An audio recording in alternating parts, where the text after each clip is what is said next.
சொல்லுங்கம்மா, உங்க பேரு? என் பேர் சாரதாமணி. நான் வந்து நீங்களும் அந்த பீரியட்ல பிறந்தவாளா? ஆமா, அப்பா வந்து ராமகிருஷ்ண பெரிய நாயக்கம்பாளையத்துல ராமகிருஷ்ண ஸ்கூல்ல படிச்சுட்டு அந்த டீச்சரா இருக்கும்போது அப்போ நான் பிறந்தேன்.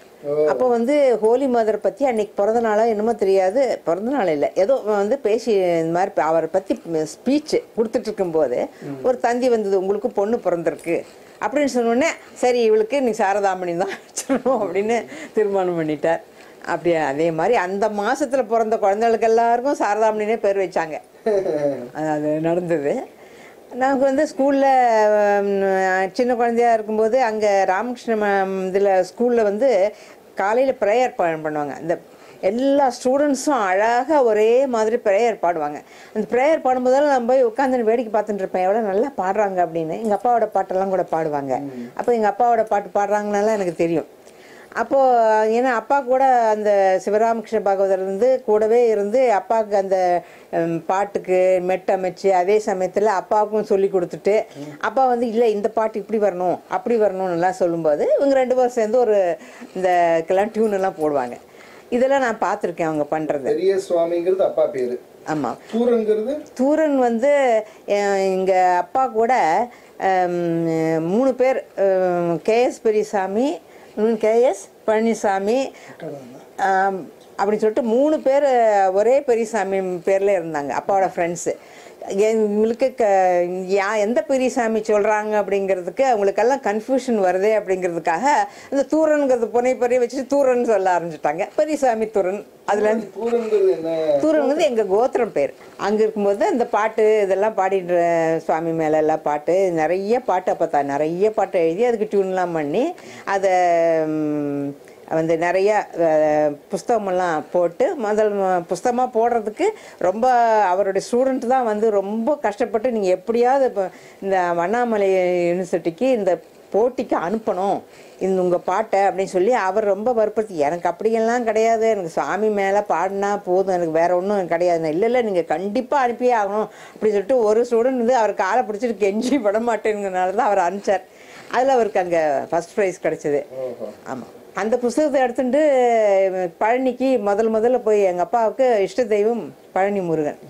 அங்கே புஸ்தகத்தை எடுத்துட்டு அப்படியே தேங்காய் பழம் எல்லாம் எடுத்துகிட்டு போய் அந்த சிவராமகிருஷ்ண பாகவதரும் இவரும் கூட போய் அந்த பாட்டெல்லாம் கொஞ்சம் அங்கே பாடிட்டு இந்த மாதிரி தட்டு வச்சு சாமிகிட்ட அர்ச்சனை பண்ணி கொண்டு வாங்கோ அப்படின்னு சொன்னேன்.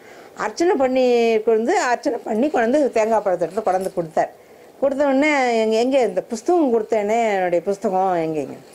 ஆமாம்மா இங்கே கொடுத்து இங்கே பாதத்தில் வைக்க சொல்லி அப்படின்னு சொல்லிட்டு அவர் போய் பாதத்தில் தேடுறாரு காணோம். உடனே இந்த மாதிரி புஸ்தகத்தை காணமே எங்கள் அப்பா சொல்லி. அப்பா ஒன்றுமே சொல்ல, சரி இது முருகன் வந்து ஏற்றுனுட்டார், என்னோட பாட்டை வந்து முருகன் ஏற்றுனுட்டார், போதும் நம்மளுக்கு அப்படின்னு சொல்லிட்டு ரொம்ப பரம சந்தோஷத்தோடு திரும்பி வந்துட்டார். இந்த விஷயத்தை எனக்கு 24 வயசு ஆகும்போது தான் எங்கள் அப்பா எனக்கு முதல்ல சொன்னார். அது வரைக்கும் அவர் இதை வந்து சொல்லவே இல்லை யாருக்கிட்டையும். அதுக்கப்புறம் தான் எனக்கே தெரிஞ்சுது இந்த பாட்டெல்லாம் ஏன் கற்றுக்கணும் அப்படிங்கிற. எனக்கு முதல்ல நாம் இங்கே கோபாலபுரத்தில் ஃபஸ்ட்டு எங்கள் அப்பா தமிழ் என்சைக்ளோபீடியா வேலை செய்கிறதுக்காக மெட்ராஸ் வந்தபோது எனக்கு பாட்டு கற்றுக்க வச்சார். அப்போலாம் எனக்கு அப்போ ஒன்றுமே தெரியாது, ஏதோ விளையாட்டாக அதை பாட்டு கற்றுக்கிட்டு இருந்தேன். அங்கே வந்து ராமகிருஷ்ண பெரியநாயக்கம்பாளையத்தில் அந்த ஸ்கூலில் இருக்கும்போது அப்போ வந்து நான் அந்த கல்கி புத்தகம் எங்கள் வீட்டுக்கு வரும். கல்கி புஸ்தகம் வந்தால் உடனே எனக்கு வேறு புஸ்தகம் ஒன்றும் தெரியாது, அந்த ஆரம்பித்து கடைசி வரைக்கும் படிப்பேன். அப்போ பெரியவங்களுடைய அருள்வாக்கு அதில் வரும் எப்பவுமே. அதில் தான் வந்து பெரியவங்களை பற்றி அவர் படம் போட்டுலாம் வரும்போது அது யாரோ பெரிய அப்படி சொல்லிட்டு எனக்கு அதை பற்றி ஒன்றும் அவ்வளோன்னு தெரியாது. நான் அடுக்கு படிச்சுட்டு இருப்பேன். படிச்சுட்டு இருக்கும்போது தான் கொஞ்சம் கொஞ்சமாக எல்லாம் கொஞ்சம் இப்போ இது அது மேலே ஒரு ஆன்மீகம் அப்படின்னா என்ன, அது எப்படி இருக்கணும் அப்படிங்கிற மாதிரிலாம் கொஞ்சம் கொஞ்சமாக தான். ஏன்னா எனக்கு அப்போ 8-9 வயசில் என்ன பெரிய தெரிய போகிறது ஒன்றும் தெரியல. பட் எனக்கு அவர் மேலே ஒரு பக்தி இருந்தது. அந்த விதையை ஊனினது உங்களுக்கு கல்கி. ஆமாம், கல்கி பத்திரிக்கை. அப்புறம்தான் வந்து அந்த பக்த மீரா திருக்கி அங்கே வேலைக்கார பொண்ணு வந்து சினிமாவுக்கு போவாள். அவள் என்ன கூட்டின்னு போவாள் கொட்டைக்கு. அதுக்கு போய் அப்போ தான் அந்த பக்த மீரா பார்த்தேன். அப்போ அந்த மீராங்கிறது இந்த எம்எஸ் பாடின பாட்டு இதெல்லாம் பார்த்துட்டு எனக்கு அப்படி ஒரு சந்தோஷம். அம்மாவை எப்படியாவது பார்க்கணும் எனக்கு அப்படின்னா மனசுக்குள்ள இருந்து தான் நான். பட் பெருசாக நான் அதை பற்றி ஒன்றும் நினைக்கல. அப்புறம் நாங்கள் மெட்ராஸ் வந்துட்டோம். இங்கே மெட்ராஸ் வந்து நான் 3ஆம் கிளாஸில் இங்கே சேர்ந்தேன் ஸ்கூலில். அப்போ தினம் அந்த ஒவ்வொரு வெள்ளிக்கிழமையும் வர எப்போ கல்கி வரும்னு பார்த்துக்கிட்டே இருப்பேன். அந்த படிப்பேன். எங்கள் அப்பா அந்த பத்திரிக்கைக்கெல்லாம் கதை கட்டுரையெல்லாம் எழுதுவார். இங்கே வந்து இந்த மெட்ராஸ் வந்தப்புறம் எங்கள் வீட்டு ஓனருடைய பொண்ணு வந்து அவளுக்கு அப்போ ஏதோ 12-13 வயசாக இருக்கும். இந்த மயிலாப்பூரில் சான்ஸ்கிரிட் காலேஜில் அந்த வந்திருக்காரு சாமியே அவர் பார்க்க போகிறேன். யார் அப்படின்னு கேட்டேன் நான். இந்த மாதிரி காஞ்சி பெரியவா அப்படின்னு. சரி நானும் பார்க்க வரேன் சொல்லிட்டு நடந்து, எனக்கு அவ்வளோ தூரம் எவ்வளோ தூரம் நடக்கணும்னு தெரியாது, நான் மட்டும் கூடவே நடந்து வந்தேன். கோபாலபுரத்துலேருந்து மயிலாப்பூர் நடந்து வந்து அந்த பெரியவா போயின்னு இருக்காரு. எல்லாரும் பாதத்தில் விழுந்து நமஸ்காரம் பண்ணுறாங்க. நானும் போய் நமஸ்காரம் பண்ணுறேன். என்னமோ அவர் பார்த்தா பெரிய ஒரு தேஜஸ், என்னமோ ஒரு ஈர்ப்பு இருக்குது எனக்கு. எந்தனால எப்படி தோன்றதுன்னு நல்லா எனக்கு தோணலை. ஆனால் அவரோட பார்க்க அவர் எப்போ அந்த பொண்ணு போகிறாலும் நான் கூடவே போவேன். அப்போ உங்களுக்கு இந்த கல்கியில பார்த்தவரை நேராக பார்த்துட்டீங்க? ஆமாம், பார்த்து நான் அவர் படமெல்லாம் அட்டைப்படத்தில் வேற வரும். அதனால எனக்கு ஒரு மாதிரி ஒரு இருந்தது. அப்பதான் ஃபர்ஸ்ட் பெரியவாளை தரிசனம் பண்ணது நேரடியா. ஆமாம், நேரடியாக அப்போ தான் ப்ரொமோட் ஆனது அங்கே தான் பார்த்தேன் நான். அப்புறம் எப்படி அப்புறம் கொஞ்சம் பேச அப்புறம் நாங்கள் அடையார் வந்துட்டோம். அடையார் வந்தப்புறம் இங்கே அங்கே அடையாரில் வந்து சில பங்களாவில் வந்து அந்த சாத்துர்மா சிவரத்துக்காக வந்து தங்கும்போது அப்போ பத்மநாப சாமி கோயிலில் அங்கேயும் வந்து தங்குவாங்க. அதனால சாதாரணமாக ஒரு பெரிய வீட்டில் தான் தங்குவார். அந்த வீட்டை அவங்க கம்ப்ளீட்டாக சுவாமிகளுக்காகவே ஒழிச்சு கொடுத்துருவாங்க. அந்த வீட்டில் அவர் தங்கி இருக்கும்போது அந்த சாயந்தரம் பூஜை, காலம்பர பூஜை, சாயந்தரமாக அவர் 5 மணிக்கு மேலே அருள்வாக்கு பேசுவார். அவர் சொல்லுவார், என்னென்னமோ பேசுவார். அதெல்லாம் கேட்கறதுக்காகவே நான் போவேன். அப்புறம் அங்கெல்லாம் நிறைய பேர் பாடுவாங்க. எம்எஸ்எம்மா வந்து பாடுவாங்க, நிறைய மியூசிஷியன் வந்து பாடுவாங்க. அப்போ நான் பார்த்துருக்குறேன். நான் அந்த கிட்ட போய் பார்க்குறதுக்கு பயம், பார்த்துருக்குறேன். அதுக்கப்புறம் வந்து நான் ரொம்ப சங்கோச்சம் எனக்கு ரொம்ப அதிகம். பெரியவங்ககிட்ட போய் எல்லாத்தையும் அவங்க பேசுகிற அப்படி கேட்டுட்டே இருப்பேன். போய் நமஸ்காரம் பண்ணுவேன். எல்லாரும் பண்ணுறதை பார்த்து நானும் பண்ணுவேன். அவ்வளோதான் எனக்கு தெரியும். அப்புறம் இந்த அருள்வாக்கு படிச்சுட்டே இருந்தேன். படிக்கும்போது தான் என்னென்ன மாதிரி பண்ணணும், இப்படியெல்லாம் இருக்கணும் அப்படின்லாம் அவர் ஒவ்வொரு இது பண்ணும்போது வேறு எவ்வளோ நல்ல விஷயங்கள்லாம் வந்து சிம்பிளாக சொல்கிறாரு பாரு அப்படின்ட்டு எனக்கு ஆச்சரியமாக இருக்கும். அப்புறம் வந்து எனக்கு கல்யாணம் ஆனதுக்கு முன்னால் ஸ்கூல்லேருந்து நான் 9வது படிக்கும்போது தான் எங்கள் அப்பாவுக்கு வந்து காலில் வந்து ஆல் இண்டியா ரேடியோவில் மீட்டிங் நடக்கும்போது எங்கள் அப்பா காலில் ஒரு வலிப்பு மாதிரி வந்தது. ஒரு காலில் வந்துட்டு நின்றுடுது. ஆனால் ஒன்றும் வரும், அந்த மாத்திரை ஒன்று சாப்பிட்ட உடனே அது கொஞ்சம் நின்றுடும். வேறு ஒன்றும் தொந்தரவு, வேறு ஒரு பிரச்சனையும் இருக்காது. பார்க்க எல்லா ஞாபக சக்தி இருக்கும், ஒரு தொந்தரவு. அது வந்துட்டு ஒரு காலில் மட்டும் வரும், நின்றுடும். இது பண்ணிட்டு இருக்கும்போது இவர் எப்போ போய் எங்கள் அப்பா வந்து சௌந்தர கைலாசம் வீட்டுக்கு நிறைய மகான்கள் வருவாங்க. அப்போது வந்து எங்கள் அப்பா கூட நான் எப்பவும் எந்த இடத்துக்கும் நான் துணையை போவேன். இந்த காலில் தொந்தரவு வந்ததுலேருந்து என்ன அழைச்சின்னு போவார் எப்போவுமே. போகும்போதெல்லாம் நானும் கூட போவேன். அப்போ வந்து சுவாமியை என் அப்பா எப்போ பார்த்தாருன்னு எனக்கு தெரியல. ஆனால் மற்ற நிறைய மகான்கள்லாம் வந்திருக்கும்போது அவங்க வீட்டுக்கு போவேன். சௌந்தரக்கலை சாமியார் கேட்டீங்கன்னா எங்கள் அப்பாவுக்கு இந்த காலில் தொந்தரவு எப்படியாவது நீங்கணும். அந்த மகான்கள் யாராவது ஒருத்தர் இருக்கு ஒரு பரிகாரம் சொல்ல மாட்டாங்களா அப்படிங்கிறதுக்காக எங்கள் அப்பாவை வர சொல்லுவார். இந்த மாதிரி வரப்போகிறாங்க எங்கள் வீட்டுக்கு, நீங்கள் வாங்கன்னு. நாங்களும் போவோம். அப்போ வந்து ரொம்ப ஒரு தடவை எங்கள் அப்பாவுக்கு ரொம்ப சிவியராக வந்துடுச்சு. வந்து இந்த காய்க்கால நடக்க ஒரு சைடே பேரலைஸ் ஆகிடுச்சு. இது ஒரு சைடில் இந்த கையும் இல்லை, இந்த இடது காலும் இடது கையும். உடனே டாக்டர்கிட்ட பார்க்கும்போது என்ன பண்ணலாம் அப்படிங்கும்போது டாக்டர்கிட்ட அப்போ வந்து அந்த சுவாமி ஒருத்தர் சொன்னார், ராமமூர்த்தி சொன்னார், ஒரு சமயம் பிரெயினில் ஆப்ரேஷன் பண்ண வேண்டியிருக்குமே என்னமோ தெரியல, பார்க்கணும் அப்படின்னு சொன்னார். அப்போ வந்து இந்த இப்போ இருக்க மாதிரி ஸ்கேன் எல்லாம் கிடையாது. நரம்பில் ஒரு இன்ஜெக்ஷன் போட்டு பிரெயினில் போட்டு அதை ஒரு ஃபோட்டோ எடுப்பாங்க. அதுதான் அதில் ஏதோ ஒரு நரம்பு டிவியேட் ஆகி போகுது.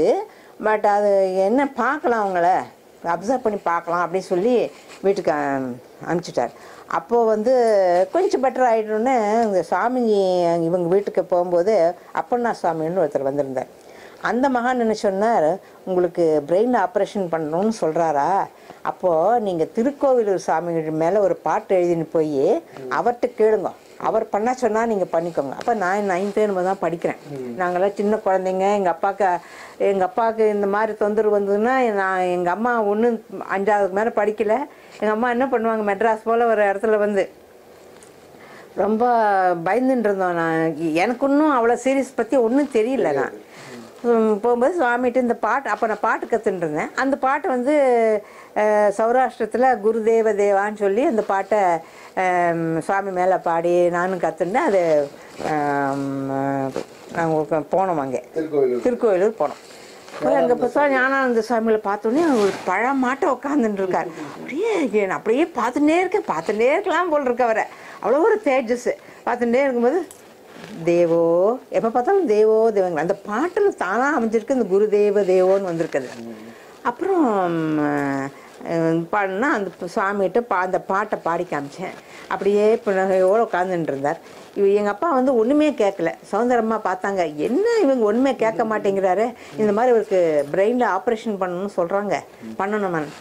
வேண்டாம், அப்புறம் பார்த்துக்கலாம் அப்படின்ட்டு அப்படி சொன்னோம். அப்புறம் நாங்கள் வந்துட்டோம். நான் கொஞ்சம் சாட்சி மட்டும் கொஞ்சம் நடந்தார். இது என்ன, நீங்கள் ஒரு பெரிய ப்ராப்ளம் சைல்டாக இருக்கு எனக்கு அப்படின்னு டாக்டர் சொன்னார். ஆனால் அவனுக்கு ஆப்ரேஷன் வேண்டாம்னு சொல்லிட்டார்.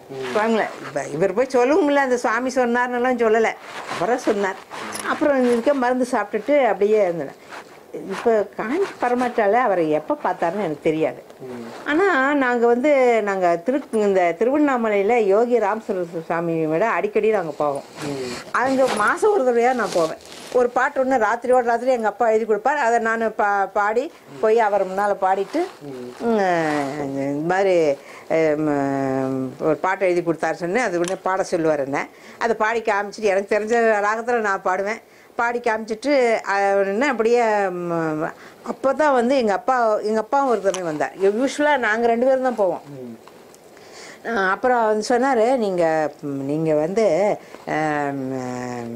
எங்கள் அப்பா போய் கேட்டார் சுவாமிகிட்ட, எனக்கு முருகனை தரிசிக்கணும் சாமி. எனக்கு வந்து எப்படியாவது எனக்கு முருகனை தரிசிக்கணும் நான். அந்த சுவாமி சிரிச்சுட்டே, உங்களுக்கு இங்கே காஞ்சி பரமாச்சாரியா இருக்கலையா, அவர் தான் உங்களுக்கு முருகன் வித்தவுட் கான்செப்ட். நீங்கள் போய் தைரியமாக அவரை போய் பாருங்க அப்படின்னு இப்படி சொன்னோடனே எங்கள் அப்பா வந்து சரி நமஸ்காரம் பண்ணிட்டு நாங்கள் வந்துட்டோம். நீங்கள் ஒரு தடவை சொல்லுங்க அவருடைய வார்த்தைகள் அப்படியே அதை வைக்க வச்சுக்கோங்க. அந்த இவர் யோகி சொன்னார், அது அவர் சொன்ன வார்த்தை அப்படியே. Murugan is there in Kanchipuram without the concepts அப்படின்னாரா அப்படின்னு சொன்னார். அப்புறம் நாங்கள் வந்து ஒரு வாரம் கழிச்சு காஞ்சிபுரத்துக்கு காஞ்சிபுரம் போனோம். அப்போ தேனம்பாக்கத்தில் அங்கே ஒரு சின்ன கோயில் இருக்குது பார்த்தீங்களா, அதுக்கு பக்கத்தில் அந்த கிணத்துக்கு பின்னால் அவர் அங்கே உட்காந்துட்டுருக்கார். அப்போது வந்து காலையிலேருந்து அவர் காஷ்டமாகவும் ஒன்றும் அசையவே இல்லை, அப்படியே உட்காந்துருக்கார். ஒன்றுமே சாப்பிடாது இப்படி இருக்காரே சொல்லிட்டு அவங்களுடைய அணுக்க தொண்டரெல்லாம் பார்த்துட்டு பாவமாக உட்காந்துட்டு இருந்தாங்க. எங்கள் அப்பா அங்கே போனோடனே பெரியசாமி தூரன் வரன்னு சொல்லுங்கன்னு போய் அவர்கிட்ட சுவாமிகிட்ட சொன்னோன்னே ஒரு குதி குதிச்சு டீ கடுக்கடுன்னு வந்து கிணத்துக்கிட்ட வந்து நின்றுட்டார். முதல்ல வந்தோடனே எங்கள் அப்பா பார்த்து, உங்கள் கால் எப்படி இருக்கு அப்படின்னு கேட்டார். 11 வருஷத்துக்கு முன்னால தான் எங்கள் அப்பா பார்த்துருக்காரு. 11 வருஷமா பெரியவா தரிசனத்துக்கு அப்புறம் போகவே இல்லை, இந்த ஒர்க்லேயே இருந்திருக்கார். ஒன்று அப்படின்னு கேட்டார். எங்கள் அப்பா வந்து அதை பற்றியெல்லாம் ஒன்றும் பேசலை. முருகனை தரிசிக்க வந்தேன், தரிசிச்சுட்டேன், எனக்கு வேற ஒன்றும் வேண்டாம் அப்படிங்கிறார் எங்கள் அப்பா. இப்படி சொல்கிறாரு. அவர் சுவாமி மறுபடியும் கேட்குறாரு, கால் இப்படி இருக்குது. அதுக்கு பதிலே சொல்ல எங்கள் அப்பா. அப்புறம் சுவாமியாக வந்து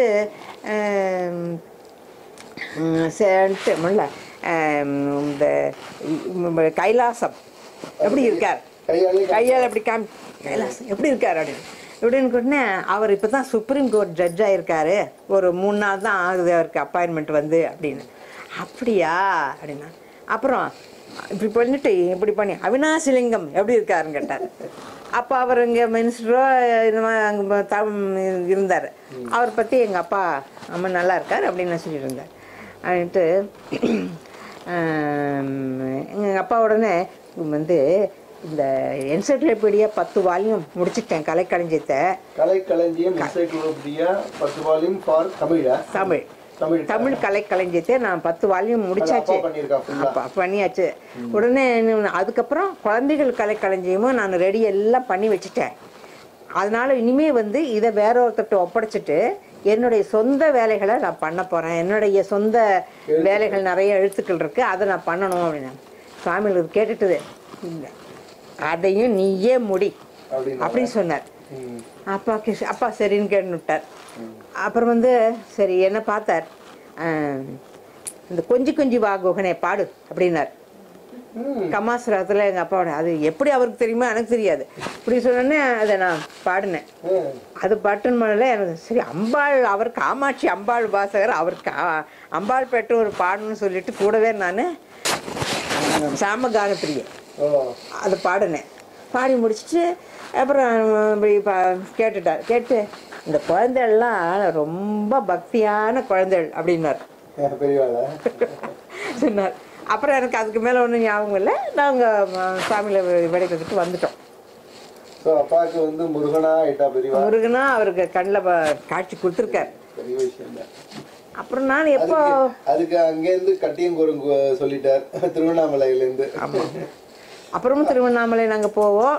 காஞ்சிபுரங்களை பார்த்தா எப்பவும் ஏதாவது ஒன்று கேட்பார். என்ன சொன்னார், என்ன பண்ணுறாரு, என்ன கேட்டார், ஏதாவது கேட்பார். அப்புறம் நாங்கள் 2 பேரும் வந்து மாதம் ஒரு தடையாவது காஞ்சிபுரம் போயிடுவோம். போயிட்டு சாமிகளை போவோம். அந்த காலம்பரை தரிசனம் முடிச்சுட்டு பூஜையும் பார்த்துட்டு மத்தியானம் பிட்சையெல்லாம் முடிச்சுட்டு வந்துடுவோம். முடிஞ்ச போதெல்லாம் போவோம். எப்போ எங்களுக்கு தோணுமோ, இவருக்கு எப்போ லீவோ புறப்பட்டுருவோம். அப்புறம் ரொம்ப சுவாமிகிட்ட போய் ஒன்றும் கேட்க மாட்டோம். போய்ப்பா அவங்களுக்கு தரிசனம் கிடைச்சா போதும் எங்களுக்கு. மெட்ராஸ் வரும்போது எல்லாருக்கும் பையன்தான். எனக்கு ஒரே பையன், இன்னொரு தங்கைக்கு 2 பையன், இன்னொரு தங்கைக்கு 2 பையன். இந்த கடைசி தங்கச்சியோட 2வது பையன் கொஞ்சம் படிக்க மாட்டான் சரியா. அக்கா பசங்கள்லாம் நல்லா படிக்கிறது, இவனு சரியா படிக்க மாட்டேங்கிறானே சொல்லிட்டு ரொம்ப கவலைப்பட்டு இருந்தேன். சரிவா காஞ்சிபுரம் போவோம், சாமி கிட்ட போய் கேட்போம். படிக்கலையா காஞ்சிபுரம், வீட்டுல மாடு கண் போடலையா காஞ்சிபுரம், வாங்க அதுக்கு போனா சாமிகிட்ட போய் பார்த்துட்டு வரலாம் அப்படின்னு சொல்லி அவங்கள எல்லாம் கூட்டுன்னு போனேன். அப்போ தேனம்பாக்கத்துல தான் போனோம். அப்புறம் அந்த ஒரு சின்ன கண்ணாடி போட்டு கண்ணாடி பின்னால உட்காந்துட்டு இருந்தேன். அப்போ போய் உட்காந்துட்டு எல்லாருக்கும் நல்லா படிக்கணும், நமஸ்காரம் பண்ணுங்க அப்படின்னு நான் சொன்னேன். உடனே என் பையன் நமஸ்காரம் பண்ணான். அப்புறம் இன்னொரு தங்கச்சி 2 குழந்தைகள் நமஸ்காரம் பண்ணிச்சேன். இந்த கடைசி தங்கச்சி வரும்போது அவன் நாங்கிட்ட நல்லா படிப்பு வரணும் அப்படின்னு சொல்லி நமஸ்காரம் பண்ணும் அப்படின்னு. அவன் கீழே நல்லா விழுந்து எனக்கு நல்லா படிப்பு வர வேண்டாம் அப்படின்னு சொல்லி நமஸ்காரம் பண்ணான். நாங்கெல்லாம் அப்படியே திக்புரம் பிடிச்சி பார்த்துட்டு இருக்கிறோம். சாமியில் அப்படியே பார்த்துட்டு இருக்காரு அங்கிருந்து. அப்புறம் என்ன பண்றது, என் தங்கச்சிக்கு ஒரே வருத்தம், என்ன பண்றது, இப்படி சொல்லிவிட்டானே சொல்லிட்டு அப்புறம் அவன் வந்து நல்லா படிக்க வச்சுட்டு நல்ல பெரிய இண்டஸ்ட்ரீஸ் ஆகிட்டான். அப்பாவை கூட ஒரு தடவை எம்எஸ் அம்மாவை பார்க்கறதுக்கு போயிருந்தோம். அப்போ சொன்னாங்க எம்எஸ் அம்மா வந்து சாமி மேலே ஒரு பாட்டு எங்கள் அப்பா எழுதி கொடுங்க அப்படின்னா. சரின்னு அப்பா வந்து புண்ணியம் ஒரு கோடி பாட்டை எழுதி கொடுத்து அதை கீரவாணியில் கேவி நாராயணசாமி அவர் தான் அதை டியூன் பண்ணார். பண்ணி அம்மாவுக்கு அதை அப்புறம் பாட அவர் என்ன சொன்னார், இந்த பாட்டு எனக்கு வேணும், அதனால எம்எஸ் அம்மாவுக்கு இன்னொரு பாட்டை எழுதி கொடுத்துருங்க அப்படின்னு சொன்னார். அதுக்கப்புறம் தான் அந்த சகானால என்ன தவம் அந்த பாட்டை வந்து அவர் எழுதி கொடுத்தாரு. அதை ரெக்கார்ட் பண்ணார். கேவிஎன் மாமா பாடின பாட்டு பாடுங்க. புண்ணியம் ஒரு கோடி புரிந்தேனோ நான் போற்றிடும் காஞ்சி ஆச்சாரியார் அருள் பெற புண்ணியம் ஒரு கோடி புரிந்தேனோ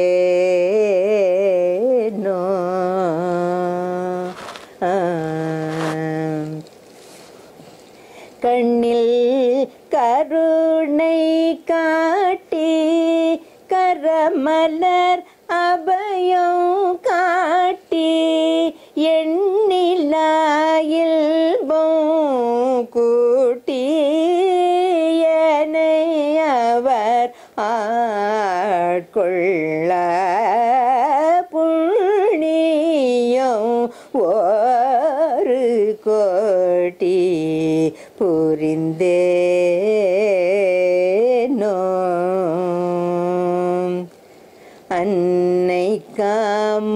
மீனாட்சி போலே அன்பே வடி வாய் வந்தார் அமுதூரும் எளிய சொல்லால் அருமறை எல்லாம் தந்தார் அமுதூரும் எளிய சொல்லால் அருமறை எல்லாம் தந்தார் தன்னை மறந்து அதுவே தானாகும் தவவேந்த சரணாரவிந்த மதில் தஞ்சம் புகுந்திட நான் புண்ணியம் ஒரு கோட்டி புரிந்தேனோ. அந்த மாதிரி அவங்களோட பெரிய மகான்களுடைய தரிசனம்லாம் எனக்கு கிடைச்சதுனால தான் இந்த அளவுக்கு நாங்கள் இருக்கணும்னா அவங்க மகான்களுடைய ஆசீர்வாதமும் அவங்களுடைய தரிசனம் தான். வேற வேணும் நம்மளுக்கு வாழ்க்கையில் வேற ஒன்றுமே வேண்டாம். மகான்களுடைய தரிசனம் நம்மளுக்கு கிடைச்சது அதே போகிறோம்னு ரொம்ப சந்தோஷமா. நான் வந்துங்க சுத்தமான பட்டிக்காடுன்னு ஒரு ஊர் சொல்லணும்னா அது எங்கள் ஊர். எங்க? ஈரோடு கரூருக்கு இடையில காளமங்கலம்னு ஊருங்க. அங்கே எங்கள் சுற்றங்களில் எங்களுக்கெல்லாம் அவர்கிட்ட எத்தனை குதிரை இருக்குது, இவர்கிட்ட எத்தனை பசு இருக்குது, இவருக்கு எத்தனை ஏக்கரா நஞ்சு, இதுதான் பேச்சு. ஆனால் எங்கள் குடும்பத்தில் நாங்கள் பரம்பரை தர்மக்கர்த்தான். எங்களுக்கு துர்கை குலதெய்வம், குலவிளக்கு நாயகின்னு சொல்லி துர்கை. அங்கேயே பெரிய தேவஸ்தானம் மத்தியபுரி ஈஸ்வரர்னு சிவபெருமான் சுவாமி. அதாவது காவிரி உற்பத்திக்கும் சங்கமத்துக்கும் சென்டர். அதனால் மத்தியபுரி ஈஸ்வரர்னு பேர். பூலோகவல்டி நாயகி அம்பாள். பக்கத்தில் ஸ்ரீதேவி சமேத கல்யாண வரதராஜ பெருமான். அங்கே அனுமான் ரொம்ப விசேஷம். அதாவது அனுமான் இருக்கிற உயரத்துக்கு மேலே ஒருத்தர் கட்டை போட்டு படுத்திருந்தா நைட்டில் தூக்கி போட்டுருவாருன்னு சொல்லுவாங்க. நாங்கள் அங்கே படுத்துறது இல்லை. காவேரி கரையில் ஒரு அருமையான சுற்றுலா ஸ்தலம் அது. அந்த காவேரி அந்த அமைப்பு வேறு. ஸ்ரீரங்கம் கொடுமுடியெல்லாம் காவேரி கரைன்னு தான் பேரே ஒழிய இங்கே திருவானைக்காவில் எல்லாமே இந்த அழகு இல்லை. கோயில் படியிலிருந்து இறங்கினாலே காவேரி அவ்வளோ அழகு. இலுப்பை மரம், இலுப்பை தோப்பு வேற எங்கேயும் நான் பார்த்ததெல்லாம் கேள்விப்பட்டதும் கிடையாது. இப்பவும் இருக்கு. ஒரு 15-20 மரம் இருக்கும். பெரிய தோப்பு அப்படியே இருக்குது. அதுதான் எங்கள் ஆதீனம். நாங்கள் மணியாடுற குடும்பம்.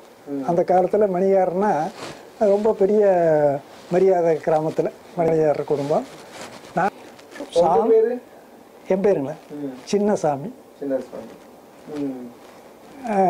எங்கள் அம்மா அம்மா மாமாவெல்லாம் ரொம்ப பக்தி.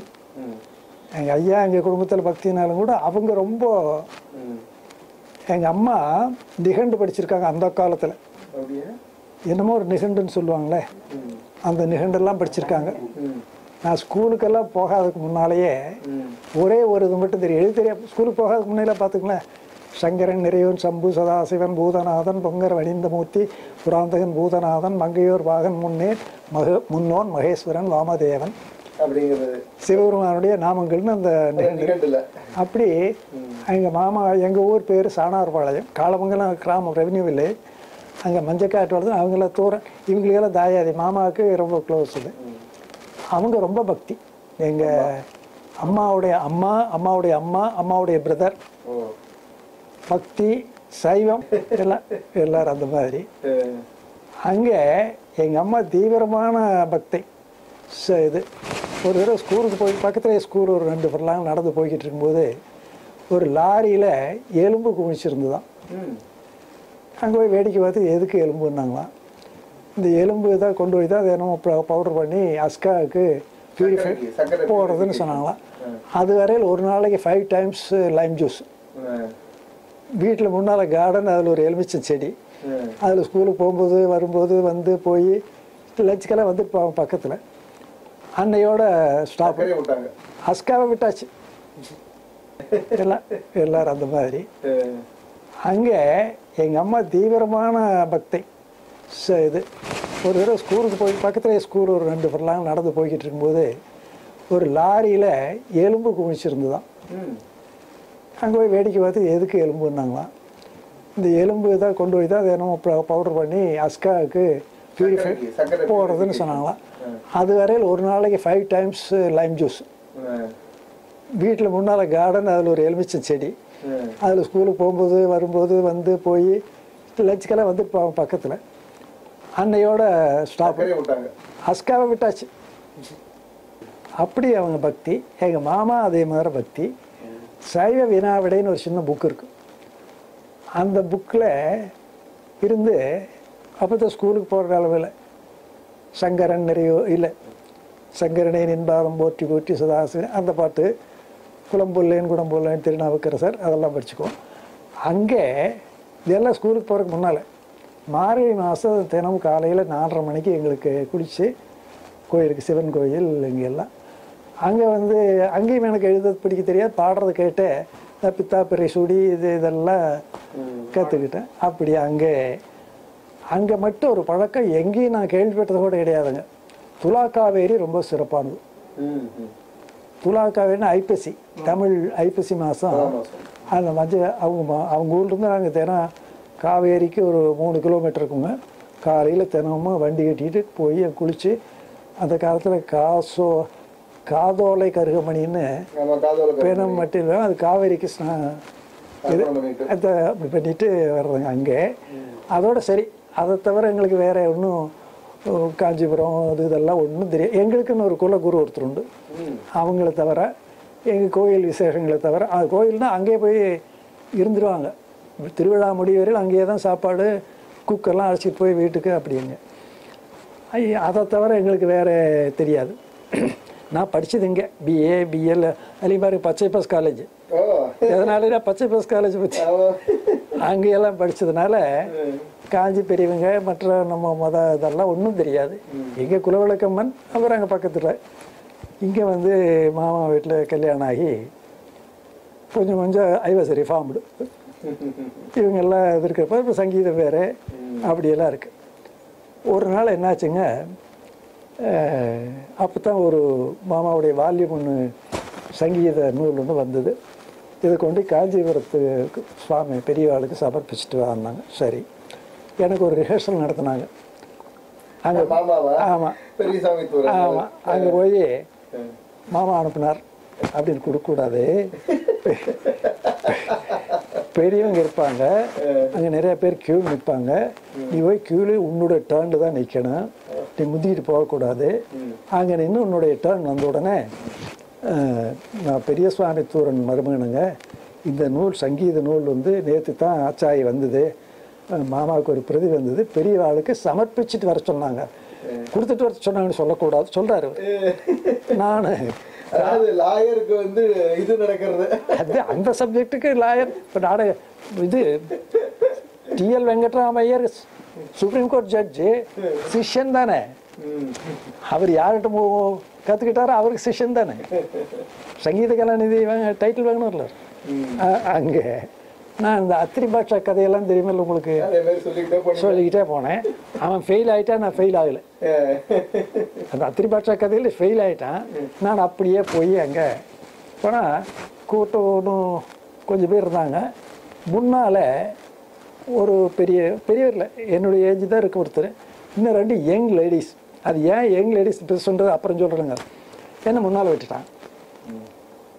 நான் போய் மாமா சொன்னப்பா இதை அப்படியே சொல்லிட்டேன், ஒரு பாட்டு பாடு அப்படின்ட்டாங்க.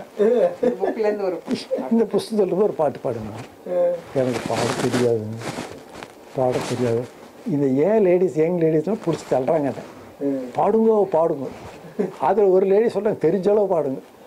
அதாவது நான் வந்து சங்கீத கலாநிதி மாதிரி பாட முடியாதுன்னு மாமா லட்சப்படுறாரு, அட்லீஸ்ட் ஒரு கலைமானி மணியாவது பாடுட்டும் நினச்சிட்டாங்க ஓடுறது. நான் இப்போ சொல்கிறேன் உங்களுக்கு, ஃபிசிக்கலாக தள்ளுறாங்க.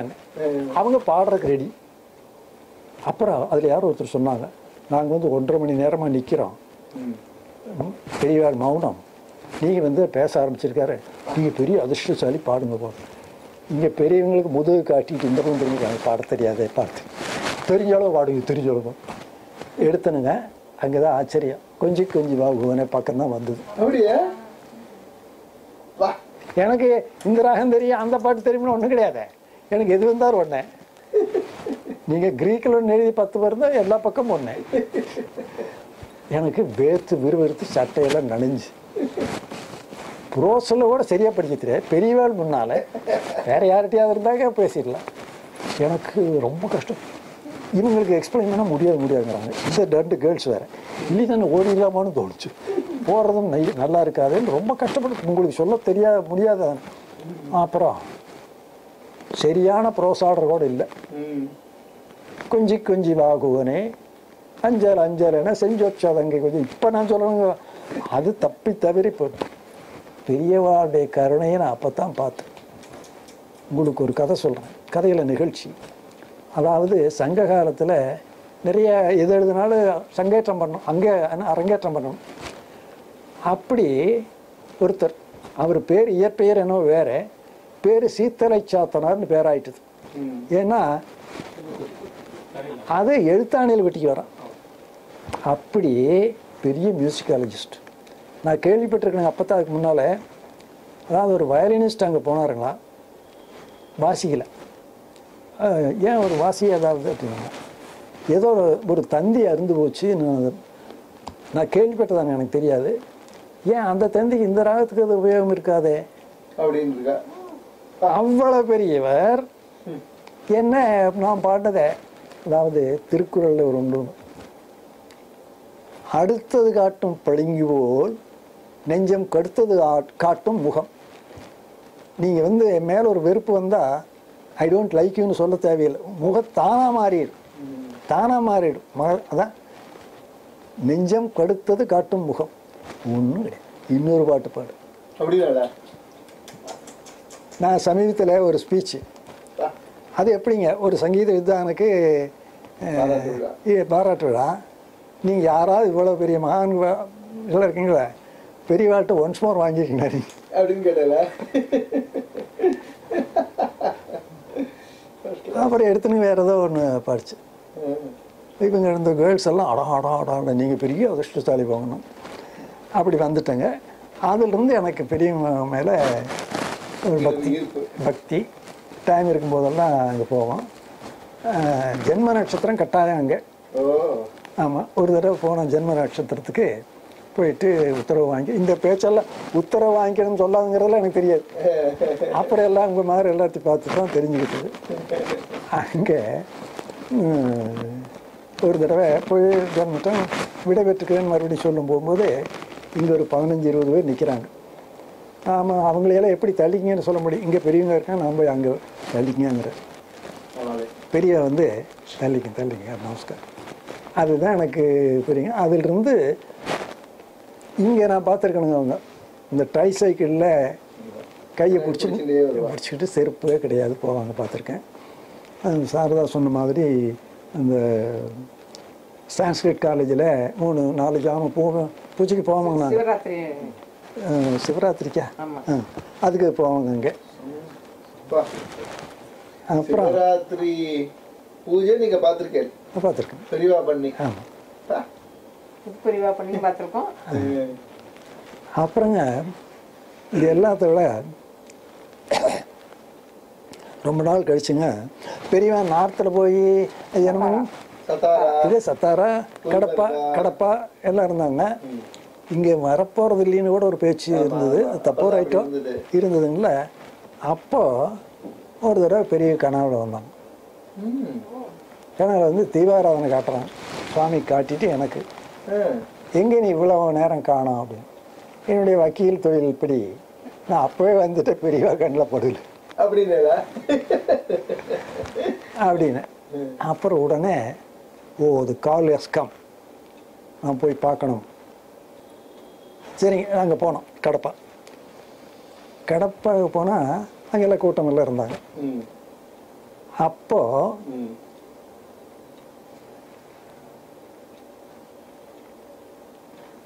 அதாவது பெரியவர்களுக்கு மாமா ஒரு வரவேற்பு வந்து படித்தாங்க இங்கே வந்திருந்தப்போ. அதில் நாங்கள் சொல்கிறதையெல்லாம் ஏதோ குழந்தையின் மழலை என்று எடுத்துக்கொள்ளுங்கள்னு சொன்னாங்க தமிழ். அந்த மாதிரி நான் ஒரு பாட்டு பண்ணேன் அங்கே கடப்பால.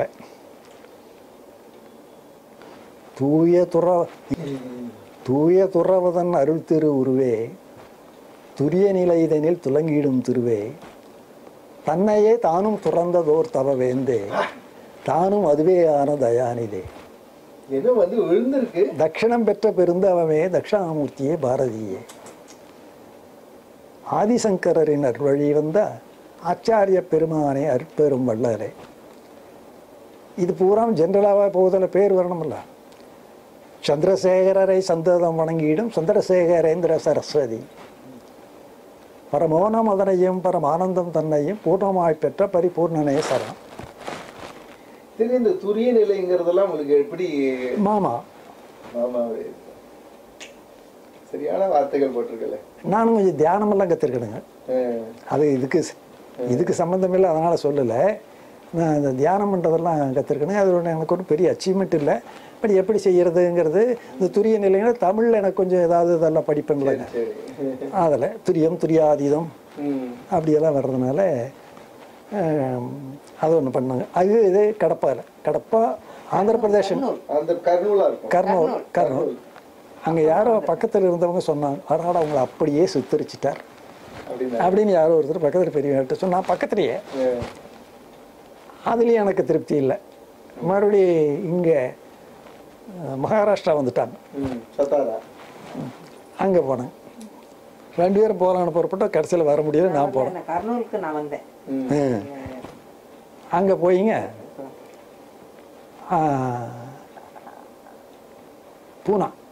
பூனாவிலேருந்து எனக்கு பஸ்ஸு முடிச்சுட்டு எல்லாம் முடிஞ்சாச்சு. ஒரு லாரியில் பிடிச்சி பணம் வேறு ஹெவியாக வச்சுருக்கேன். நான் போய் சேர்ந்தேங்க. போய் சேர்ந்து அப்புறம் நான் தரிசனம் அப்போ அங்கே ஒரு மாட்டுக்கோட்டு இல்லை, டின் ஷீட் போட்டிருக்குது, கண்ணுக்குட்டி கட்டுற இடம். மேலே இந்த சோளம் ஸ்டாக் இருக்குல்லங்க, அந்த உஷ்ணத்தை குறைக்கிறதுக்காக மேலே அதை போட்டு, இது பெரியவங்களுக்கு மண் தரை கூட. பாலசுப்ரமணியம் நீங்கள் அவர் இருந்தாரோ இல்லையா எனக்கு அது சரி. அங்கே போகிறதுக்கு முன்னாலே பார்த்தவங்களையெல்லாம் கேட்டேன், நான் காஞ்சிபுரம் போகிறேன், இந்த சத்தாரா போகிறேன், யாராவது வீட்டில் குழந்தைகள் கல்யாணம் அல்லது ஏதாவது வைபவம் இருந்தால் கொடுங்க, நான் பெரிய வேலைக்கு சமர்ப்பிச்சுட்டு வர்றேன்னு. வீணை பிச்சுமணி ஐயர் டாக்டருக்கு மேரேஜ், அந்த ஒரு பத்திரிக்கை தான் கிடச்சிது. நான் வந்து எத்தனை பேர் தெரிஞ்சவங்க தெரியாதவங்க எல்லாத்தையும் கேட்டுட்டேன், யார் வீட்டையா இருந்தால் சொல்லுங்கள், போகிறேன். அங்கே போய் இதை சமர்ப்பித்தேன். எனக்கு அப்போ வந்து கொஞ்சம் ஒரு கண்ணில் தண்ணீரே வந்துடுது. இந்த மாதிரி எத்தனை ஆயிரம் பேர் பெரியவர்கிட்ட ஆசீர்வாதத்துக்கு வரணும், நீங்கள் இங்கே இருந்துட்டு எப்படி சிரிச்சாங்க. கேட்டவே கேட்டல, நீங்கள் நம்ம ஊருக்கு வந்து தான் ஆகணும் அப்படின்னு. நம்ம ஊருக்கு வந்து தான் ஆகணும். நான் இது பக்கத்துலைங்க, பெரியவானு கீழே வந்திருக்கேன். அவங்க உயர பீடமெல்லாம் இல்லை, 2 பேர் பக்கம். பாலசுப்ரமணியம் இருந்தார்னு நினைக்கிறேன், அது ஞாபகம் இல்லை. அங்கே பார்த்துட்டு வந்தாங்க. அதுக்கப்புறம் என்னாச்சுன்னாங்க, சிரிச்சுக்கிட்டாங்க. சிரிச்சு ரொம்ப பெரிய லாஃப்டர்ல புன்முறுவல் அப்படி. அப்புறம் பெரிய காட்டு ஆசீர்வாதம் வந்துட்டேங்க. இங்கே வந்ததுக்கப்புறம் இன்னொரு கீர்த்தனை, பதமலர் சரணம் காஞ்சி மாமுனிவர் பதமலர் சரணம், பல்லவி. அனுபல்லவி அதாவது ஒரு கதை ஒன்று சும்மா சொல்கிறது. கல்லை கண்டால் நாயை காணும், நாயை கண்டால் கல்லை காணும். தூரத்துலேருந்து பார்க்கும்போது நாயாக தெரியுது, பக்கத்தில் போய் பார்த்தா கல்லுன்னு தெரியுது. இதை விட இன்னும் கொஞ்சம் உயர்ந்த நிலையில் இருக்கவங்களுக்கு மரத்தில் மறைந்தது மாமத யானை, மரத்தை மறைத்தது மாமதம். இந்த மேலே போனால் பரத்தை மறைத்தது பார்முதல் பூதம், பரத்தில் மறைந்தது பார்முதம். பரம் அனுபல்லவி, பரம் ஒன்றையே பார்த்து ஒன்றி பரமதாகவே ஆன பூரணர். சரணம் கம்பர் வந்துங்க விஸ்வாமித்திரர் டிஸ்கிரைப் பண்ணும்போது எண்ணிலா அருந்தவ வேந்தருங்கிறார். எண்ணிலா அருந்தவ வேந்தர் புண்ணியர் கண்ணேன போற்றேறும் காருண்யமூர்த்தி. அதாவது திருக்குறளில் வையத்து வாழ்வாங்கு வாழ்வான் வானுரையும் தெய்வத்துள் வைக்கும். அதையே கொஞ்சம் ஸ்லைட்டாக மாற்றி மண்ணில் மறைனா வேதம், மண்ணில் மறைவழி வாழ்ந்திடும் மாதவர் விண்ணுரை தெய்வமாய் விளங்கிடும் விமலர் அப்படின்னு ஒன்று பண்ணுங்க. இதை எனக்கு ஒரு பெரிய ஒரு அட்வைஸ் பண்ணார். இன்னும் சிலதெல்லாம் வேற எல்லாம் கூட கொஞ்சம் பண்ணுங்க, நீ பண்ணாதே. ஏன்னா இதில் ஏதாவது ஒரு சின்ன எழுத்து தவறு வந்துன்னா அது உன்னை பாதிக்கும். இந்த அண்ணாமலை ரெட்டியார்னு அம்பாள் மேலே மாதா ஜெயஹோம் லலிதாம்பிகையே லலிதாம்பிகை வருதில்லைங்க, அவருக்கு அது வேற எங்கேயோ ஒரு இடத்துல ஒரு தவறு வந்து தான் அவரை பாதிச்சிட்டுதுன்னு சொன்னாங்க. அவர் எனக்கு சொன்ன பெரியவர், பெரியவர், நான் பேர் சொல்ல விரும்பல, நீ பாடுறதை நிறுத்திக்கிறது வேண்டாம் அப்படின்னாரு. இதுதான் என்னுடைய. அப்புறம் நான் அடிக்கடி போனேங்க, உடம்புக்கு சரியில்லாமல் சந்தித்துட்டு போனேன். எனக்கு பார்த்தோன்னே ரொம்ப கஷ்டமாக போச்சு, அழுகையே வந்துடுது. அதோட சரிங்க, நான் அதுக்கப்புறம் பெரிய ரெண்டாவது கொண்டு வரணுங்க, இந்த கீர்த்தனை கொண்டு போனேன் இங்கே. அப்போ இங்கே வந்துட்டாங்க. அப்பவும் அப்படித்தான், எனக்கு ஏதோ வசதியாக எல்லாரும் இடம் கொடுத்தாங்க. நான் அது பேப்பர் எழுதி கொடுத்தேன். இல்லை, அவங்க படித்தாங்க, பெரியவங்க நான் அது கொடுத்தேன். ரொம்ப பவியமாக இப்படி ஒவ்வொரு லைனாக படித்தேன். அப்படி அதாவது அந்த பேப்பர் இருக்கு அவங்கள்ட்ட, அந்த பேப்பர் எழுதி பெரியவா பார்த்து படிச்ச பேப்பர் அது இல்லை, எப்போ ரொம்ப நாளைக்கு முன்னாலே. இதுதான் என்னுடைய அனுபவங்க. மாமா தூரன்னு பேர் வச்சுக்கிட்டு எப்படின்னாங்க, அதாவது ஜஸ்டிஸ் பழனிசாமின்னு ஒருத்தர் இருந்தார், அவருடைய பிரதர் இவர் ஒரே ஏஜ். அவர் பேரும் பெரியசாமி, இவர் பேரும் பெரியசாமி, சேம் ஏஜ். அந்த பாட்டி சொன்னாங்களா, பெரியசாமின்னு கூட 2 பேரும் ஓடி வருவாங்களா, இனிமேல் தூரன் பெரியசாமி தூரன்னு கூப்பிடும்போது ஒன்று அப்படின்னு சொன்னாங்களா. அவருக்கு சாரதா சொன்ன மாதிரி முருகன் தான் மெயின். நிறைய ஒரு 350 எல்லாம் ஐயப்ப சாமி மேலே கீர்த்தனை ஒன்றும் காவடி சிந்தம் தமிழில் வேறு கிடையாதுங்களாமா. தமிழில் ஐயப்ப சுவாமி மேலே காவடி சிந்து, முருகன் மேலே நிறையா இருக்குது. முருகன் மேலே காவடி சிந்தம் பண்ணியிருக்காரு. அதில் அவருக்கு எல்லா இதுவும் முருகன் மேலே ஒரு இடத்துல ஒரு முன்னுரையில் எழுதியிருக்காரு, பச்சை குழந்தை பருவத்தே வந்தென்னை இச்சைக்கு உகந்தவனாய் ஏற்றவர்களை தன் வளர்த்த மெச்சுபுகழ் பழனியப்பா நின்பதத்தை உச்சித்தலைமையில் வைத்து உலகத்திருப்பேனேன். ஏதோ சம் எக்ஸ்பீரியன்ஸு சொல்லி ரியலைஸ் பண்ணியிருக்காரு. அவருடைய வாழ்க்கையில் சின்ன வயசில் அது மாதிரி மழலையா இருக்கும்போது அவருக்கு ஒரு அனுபூதி கிடைச்சிருக்குங்கிற ஒரு வார்த்தையை சொல்றாரு. பெரிய விஷயம். பெரியவா மேல இந்த 2 பாட்டை தவிர வேற ஏதாவது எழுதியிருக்காளா? அந்த விருத்தம் ஒண்ணு பண்ணியிருக்காரு. விருத்தம் முதல்ல இந்த பாட்டுல இருக்கும். விருத்தம் அந்த எழுதியிருப்பாங்க. ராமகோடி பீடமகன் கதிரொளியே கண்ணொளியால் அருள் வழங்கும் அற்புதமே அருமறைத்தேன் பொழிமுகிலே ஆனந்த பெருவெளியில் ஆடுகின்ற பூரணமே தருணமதை நோக்காமல் காரணமும் கருதாமல் தன்னழியால் காமாட்சி தாயார் போல் முகமலர்ந்து பரிவுடனே அபயகரம் காட்டும் ஒரு கற்பகமே பதமலரே தஞ்சம் என்று வந்தடைந்தேன் ஏற்றருளே. ரொம்ப சந்தோஷம். என்ன பெரும் தவம் யாம் செய்ததறியேனே, என்ன பெரும் தவம் யாம் செய்ததறியேனே, என்ன பெரும் தவம் யாம் செய்ததறியேனே, என்னையும் காட்சி முனி ஆட்கொண்டதில் சொல்வேன், என்ன பெரும் தவம் யாம் செய்ததறியேனே, என்னையும் காட்சி முனி ஆட்கொண்டதில் சொல்வேன், என்ன பெரும் தவம் யாம் செய்ததறியேனே.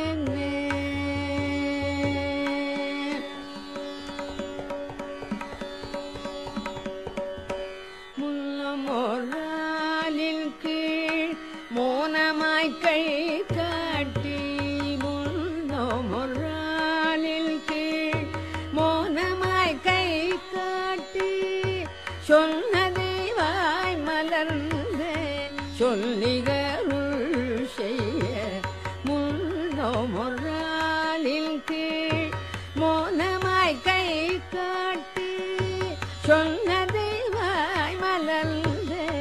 சொல்லிகருள் செய்ய என்ன பெரும் தவம் யாம் செய்தறியேனே என்னையும் காஞ்சி முனி ஆட்கொண்ட சொல்ல என்ன பெரும் தவம் யாம் செய்தறியேனே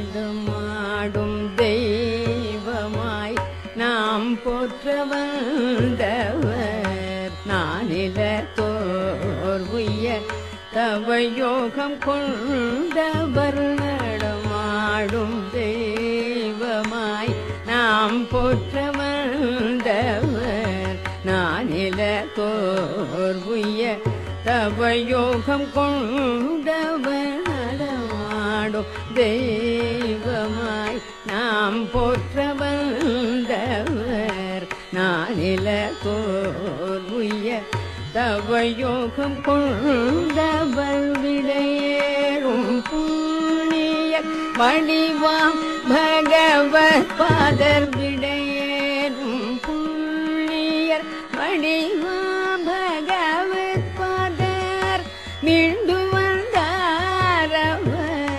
நெல்மலத்தாள் போற்ற என்ன பெரும் தவம் யாம் செய்ததறியன விடையேறும் புண்ணியர் வடிவாம் பகவத் பாதர் மீண்டு வந்தாரவர் நெல்மலத்தாள் போற்ற என்ன பெரும் தவம் யாம் செய்ததறியன என்னையும் காஞ்சி முனி ஆட்கொண்ட சொல்வே என்ன பெரும் தவம் யாம் செய்ததறிய